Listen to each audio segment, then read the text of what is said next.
In this video, the KSP-1000 production line is being commissioned in Russia in 2017. The video shows the first batch of finished products.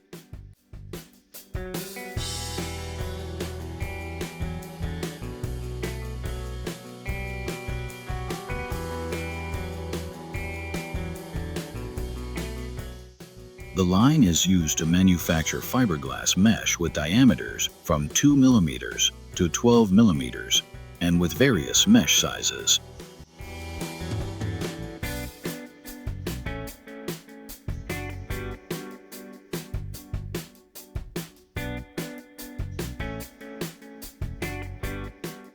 Since 2012, ARPLASTIC LLC has been manufacturing equipment for the production of fiberglass rebar, mesh, and bent corner elements.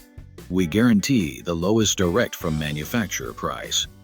Minimum prices with no intermediaries.